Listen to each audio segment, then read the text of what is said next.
చదువుతో పాటు skills, placements తో పాటు సక్సెస్ సందీప్ యూనివర్సిటీ మాత్రమే అందిస్తుంది. మీడియా పైన కోపం వచ్చిన క్షణం గుర్తుందా? మీడియా పైన కోపం రాదు నాకు. వచ్చింది. నాకు వచ్చే కోపం అయితే ఓన్లీ పీపుల్ మీద ఉంటుంది. ఇప్పుడు ఒకళ్ళెవరో స్లిప్ అయ్యారని చెప్పి I can't completely dismiss all the media people కదండి. సాయి తేజ్ గారి యాక్సిడెంట్ అప్పుడు పర్సనల్గా చాలా సఫర్ అవ్వలేదా మీరు? 100% అయ్యాము. ఎందుకు అవ్వలేదు? తినేసింది లోపల. ఫోన్ స్విచ్ ఆఫ్ చేసేసుకొని. అవును, ఆఫ్ చేశాను. 100% ఆఫ్ చేశాను నేను. ఏమని ఆన్సర్ చేస్తాను నేను అప్పుడు? ఏం క్వశ్చన్స్ అడుగుతారు? బట్ వచ్చిన వాటిల్లో కూడా సాయి తేజ్తో పాటు నరేష్ కొడుకున్నాడు. అవును, ఇద్దరు కలిసి అంటే 400 కిలోమీటర్స్ వెళ్ళారు. తర్వాత 400 కిలోమీటర్స్ బైక్ ఇండియాలో. తర్వాత కాలంలో ఇవన్నీ అబద్ధం అని తేలింది కాబట్టి సరిపోయింది, కానీ ఇద్దరు తాగున్నారు. ఇట్లాంటివన్నీ వందల పుకార్లు వచ్చినాయి. ఎలా హ్యాండిల్ చేశారు? రోడ్ మీద మట్టి ఉంటే తాగనవసరం లేదు, చవన్ బ్రష్ చేసుకున్న పడిపోతారు కింద. ఫస్ట్ ఆఫ్ ఆల్ డ్రింకింగ్ నేను చెప్తానండి, నేను కాలేజ్ టైంలో తాగేవాడిని అండి బాగా. ఓకే. ఎందుకు? ఎవడి కెపాసిటీ ఎక్కువ ఉంది ఫ్రెండ్స్ మధ్యలో ఈ ఒక కామెడీ పేర్ ప్రెషర్ వల్ల. But I never enjoy drinking. ఏదో ఏదో కలిస్తే ఫ్రెండ్స్తో కలిసినప్పుడు నేనుగా వెళ్ళి తాగేది అండ్ తాగేయడానికి ప్రోగ్రాంలు వేసుకునే ఇది కాదు. Okay, I don't know, I'm a smoker. I smoke till today. నేను ఎప్పుడు క్విట్ చేస్తాను నాకు తెలియదు. అదొకటే నాకు ఇస్తుంది ఆనందం. నేను చాయ్ ఇష్టం, నాకు బ్లాక్ కాఫీ ఇష్టం, ఇంతే. మందు ఎప్పుడు ఇష్టపడలేదు అంటే never longed for it. Okay, Tej అయితే అసలు పాపం వాడు only tea drinker. Black coffee కూడా తాగడు, టీ డ్రింకర్. మాకు అసలు మా బ్యాచ్ టీ టోట్లర్ బ్యాచ్. పార్టీకి ఎప్పుడు వెళ్తాం మేము పబ్కి, ఎప్పుడన్నా కలిసి ఎప్పుడన్నా బయటికి వెళ్దాం రా మ్యూజిక్ అంటే వెళ్తాం. ఒకవైపు వెళ్తే ఒక బీర్ ఏదో తాగుతా, జస్ట్ ఫర్ ద మూడ్. అంతేగాని తాగేసి. First of all sports bike తాగి నడపడం ఏంటండి? నాకు అర్థం, లాజిక్కే ఉండదు దాంట్లో. డెఫినెట్లీ స్కిడ్ అయితే పడ్డాడు. But yes, he was not drunk, he doesn't drink. ఎప్పుడో బర్త్డే కంటే ఫార్మాలిటీకి ఒక షార్ట్ ఏదో వేస్తారు, అందరూ వేస్తారు. ఇప్పుడు 40 ఏళ్ళు వస్తుంది అందరికి, ఇప్పుడు ఏం చిన్న స్కూల్ పిల్లల. But alcohol never. I used to. మధ్యలో there was a phase where I drank and నా ప్రాంకేస్ దొబ్బింది. అవునా? అంత అంటే not because of alcohol, okay, because of my lifestyle okay and my eating habits. Sir, Sai Tej గారు accident అయిపోయిన తర్వాత మీరు అంటే అక్కడ ఒక స్పేస్ ఇద్దామని చెప్పి గ్యాప్ తీసుకున్నారు. తర్వాత ఎప్పుడో మీరు కలిసి ఉంటారు కదా, తర్వాత ఆ ఇన్సిడెంట్ తర్వాత ఆయన కాన్షియస్లోకి వచ్చిన తర్వాత ఏదో ఒక రోజు మీ ఇద్దరు కలిసారు కదా. 100%. ఫస్ట్ టైం ఆ మీటింగ్ మీ ఇద్దరి మధ్య ఏం జరిగింది సంభాషణ? ఎందుకంటే మీ ఇద్దరు థిక్కెస్ట్ ఫ్రెండ్స్. ఆయన మిమ్మల్ని చూడంగానే ఏం మాట్లాడారు, మీరు ఆయన చూడంగానే ఏం మాట్లాడారు? ఫస్ట్ హగ్ చేసుకున్నాం, దాని తర్వాత చెప్పండి. నెక్స్ట్ ఏదో బైక్ కొందాం అన్నాడు అప్పుడు.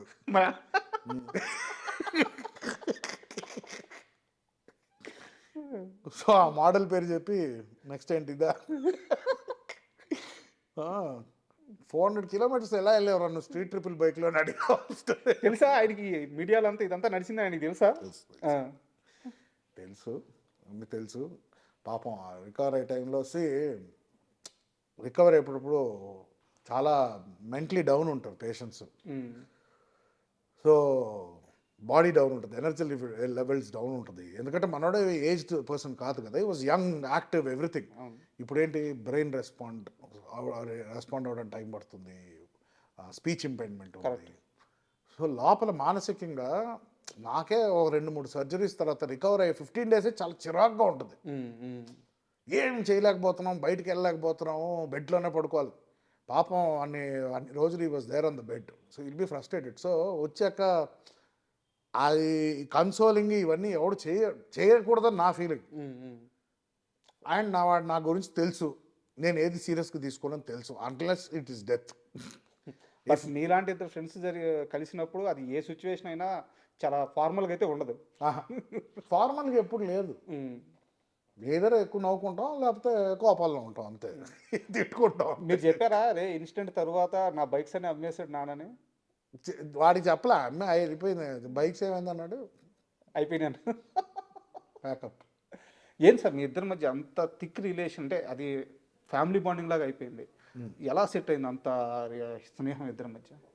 ఇప్పుడు మీరు అడిగిన క్వశ్చన్కి స్క్రీన్ ప్లే ఆఫ్ లైఫ్ అంతే. మ్మ్. What is meant to be అది జరగాలని రాసి పెట్టుంది. చెన్నైలో మేము హార్డ్లీ 4-5 years కలిసి ఉన్నాం. దాంతో హైదరాబాద్కి వచ్చాడు. మ్మ్. నేను కాల్ చేయలేదు, నాకు నంబర్ లేదు. హైదరాబాద్కి వచ్చాక చరణ్ని కలిసాక తేజ్ నెంబర్ తీసుకున్నా, ఓకే. ఫోన్ చేశా, కలిసాము. అప్పుడు మేము క్రికెట్ ఆడేవాళ్ళం. సో మనోడు రాజూస్ క్రికెట్ క్లబ్లో ఆడేవాడు. ఒకరోజు ఎవరో చెప్పారు క్రికెట్ 6లు బాధేస్తున్నాడు అక్కడ, సూపర్ మీ ఫ్రెండ్ అంటే, అప్పుడు నేను వెళ్ళా, కలిసాం. మళ్ళీ ఒకసారి కలిసాం. దాని తర్వాత కొన్ని 1-2 years కలవలేదు. ఓకే. దాని తర్వాత సబ్వేలో కలిసా. తర్వాత అప్పటికి ఇంకా మనోడు యాక్టింగ్ ఏం లేవు. నేను ఎడిటింగ్లో ఉన్నప్పుడు అప్పుడు సబ్వేలో కలిసా ఇంకో ఫ్రెండ్తో. మళ్ళీ అప్పుడు స్టార్ట్ అయింది పరిచయం. మళ్ళీ అప్పుడు మీట్ అవ్వడం స్టార్ట్ అయింది. ఓకే. దాంతో రెగ్యులర్ కలవడం స్టార్ట్ అయ్యింది మళ్ళీ. బట్ ఇదేంటంటే ఫ్రమ్ నేను I think I was in 4th or 5th.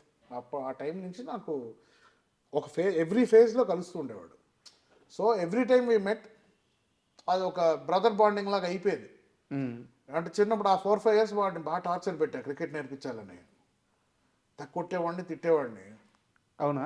వీడు రాడనుకునేవాడిని, మళ్ళీ ఇంకా వచ్చేవాడు. మళ్ళీ లేదు నేను బాగా ఆడతానని చెప్పి వచ్చాడు. అప్పుడు అదేదో పెద్ద నేను కోచ్ మనోడు, బట్ ట్రైనింగ్ అయితే చాలా ఇంటెన్స్గా ఇచ్చేవాడు ఆ టైంలో. అయితే మీ ప్రభావం ఆ షాట్లన్నీ ఏమో అది వాడిని అడగాలి, నాకు తెలియదు. అడగాలి ఎవరు. మామూలుగా కొట్టాడు బాల్ని. అవునవును, బాగా కొడతాడు, గట్టి కొడతాడు. దాని తర్వాత ఇక్కడ రావడం, ఇక్కడ కలిసాక ఫస్ట్ 2 times జస్ట్ కలిసాం అంతే, మాట్లాడుకున్నాం, అయిపోయింది. ఎప్పుడైతే ఆ సబ్వేలో కలిసామో అక్కడి నుంచి daily, this was in 2001 or 2004 అనుకుంటా. 2004-5లో కలిసాం. ఇంకా అక్కడి నుంచి ఇప్పటి వరకు కంటిన్యూస్గా, ఇంకా గ్యాప్ లేదు.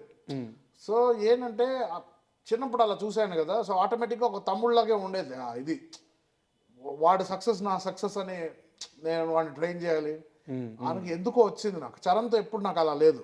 ఓకే. తేజ్ నాకన్నా కొంచెం చిన్నోడు కాబట్టి చిన్నప్పుడు తమ్ముళ్ళలాగే చూసేవాడిని నేను. సో ఇక్కడ కలిసాక అదే ఇది స్టార్ట్ అయింది. దాంతో వాడు కెరియర్ గురించి మాట్లాడినా, ఇలాంటి సినిమాలు చేద్దాం అనుకుంటున్నా, సో ఫస్ట్ డాక్టర్ అవుదాం అనుకుంటున్నాను అంటే, నేనా పిచ్చా అన్నాను. నువ్వు అసలు చదువు వచ్చా నీకు? అసలు నువ్వు సినిమాలు కనీసం ఫ్లాప్ సినిమా తీస్తే ఆడియన్స్ ఇరిటేట్ అవుతారు, ఇక్కడ నువ్వు తప్పు చేస్తే జనాలు చచ్చిపోతారు, నీకు నీ రిస్క్ తెలుస్తుందా నీకు అని చెప్పారు. దాని తర్వాత he decided he wanted to act and everything. అయితే డాక్టర్ కావాల్సిన యాక్టర్ చేసింది మీరే? నేనేం చేయలేదబ్బా, అంతా వాళ్ళ డిసిషన్ ఉంటుంది, మనం ఎవ్వరు ఏం చేయరు. ట్రాక్ మార్చేసింది మీరే. వాడు నిజంగానే డాక్టర్ అవ్వాలనుకుంటే ఎంతమంది చెప్పినా డాక్టర్ అయ్యేవాడు. వాడు యాక్టర్ అవుదాం అనుకున్నాడని డాక్టర్ని చంపేసాడు వాళ్ళు.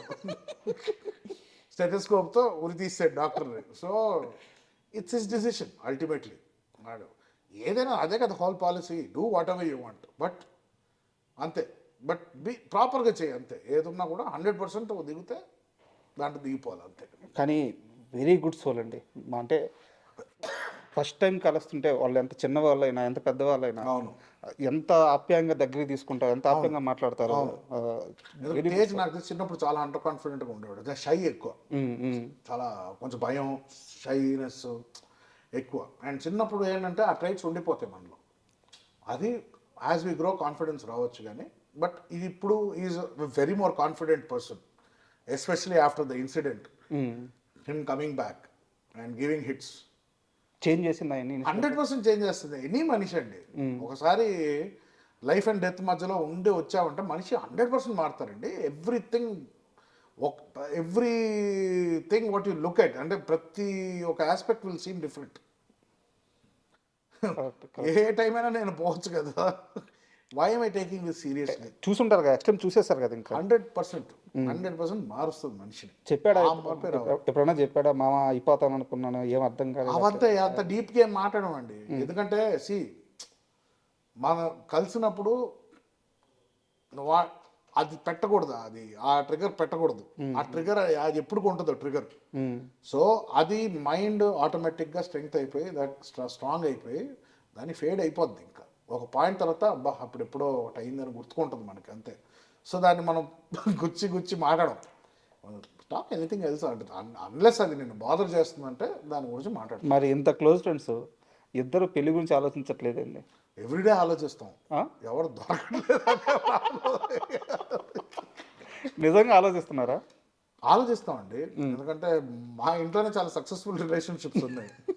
అంటే నాన్నమ్మ గారి, కృష్ణ గారిది ఇటు చూస్తాం, ఇంట్లో ఆంటీస్ వాళ్ళు. Ultimately what ever any life ఒక రిలేషన్షిప్లోనే ఎండ్ అవుద్ది. అండ్ ఎగ్జాంపుల్స్ ఉన్నాయి. సో నేను I always believed in a good family. What ever you do out side, మనం బయట ఏం చేస్తామో దట్ ఈస్ కంప్లీట్లీ డిఫరెంట్. అది వదిలేసి ఇంటికి వచ్చాక, అప్పుడు ఆ చెన్నైలో ఒక అట్మాస్ఫియర్ ఉండేది, ఇంటికి వస్తే అది ఒక safe space, nothing can enter. అది ఐఎమ్ ఇప్పటికే ఐ క్రేవ్ ఫర్ ఇట్. ఇప్పుడు చాలామంది లేరు లైఫ్లో, బట్ ఆ atmosphere it is, I feel it is నా responsibility to create that for the future generation. అంటే ఒక మ్యారీడ్ లైఫ్ గురించి మీకు మంచి అవగాహన ఉంది, అర్థమవుతుంది మీ మాటల్లో. బట్ ఎందుకు అటువైపు అంటే రీజన్, అంటే పర్టికులర్ రీజన్ నచ్చిన అమ్మాయి దొరకట్లేదా? Right place at the right time అంటారు కదండి. టైం రాలేదా? ఆ టైమింగ్ కుదరలే లైఫ్లో ఎప్పుడు. ఎయిదర్ రాంగ్ అమ్మాయిలను కలవడము, ఆర్ వాళ్ళు రాంగ్ పర్సన్ నన్ను కలిసారేమో. ఇంట్లో తప్పు గిప్పు లేదు, కానీ కంపాటబిలిటీ కుదరకపోవడం వల్ల. అండ్ ఎలా చెప్తాను, ఫస్ట్ 20 to 30 పాపం ఒక అమ్మాయి కోసం వెయిట్ చేశాను. ఆ అమ్మాయి తిరిగి కూడా రాలా, పెళ్లి చేసుకుని వెళ్ళిపోయింది. సో ఆ మోస్ట్ ప్రైమ్ ఇయర్స్ నేను ఇంకే అమ్మాయిని చూడలేదు. ఆ 30 years తర్వాత ఏంట్రా ఇంత వీపిగండి అయిపోయానా అని అనుకున్నాను నేను. So after that mindset change అయింది. సో నా first relationship was after my 30s. So అప్పుడు నేను 17లో ఉన్నట్టు ఉన్నది, నాకు everything was new. Couldn't understand navigation కుదరలా. సో కొన్ని వర్కౌట్ అవ్వాలి రిలేషన్షిప్స్. బట్ నాకు తెలిసినంత వరకు, నేను కనుక్కున్నంత వరకు నేను అడుగుతున్నాను, ఆరెంజ్ సినిమా ఉంది కదా, orange movie, orange Ram Charan గారు. అవునవునవును. మీ లైఫ్ అని చెప్తారు చాలా మంది. యాక్చువల్లీ సరిగ్గా గుర్తుకులేదు ఆ సినిమా నాకు. అంటే ఏదున్నా మొహం మీద చెప్పేస్తారు, నిజం చెప్పేస్తారు, రిలేషన్షిప్స్ క్యారీ అవ్వవు, బ్రేక్ అయిపోతుంటాయి అని చెప్పేసి. యా, అల్టిమేట్లీ నేను అదే కదా, రిలేషన్షిప్ నువ్వు మ్యారేజ్ చేసుకున్నా కూడా నా రిలేషన్షిప్ బాగుందని ఎప్పుడు అంటానంటే, డెత్ బెడ్ మీద ఉన్నప్పుడు అంట. అప్పటికి ఇంకా వైఫ్ నాతో ఉందంటే వెరీ గుడ్ రిలేషన్షిప్.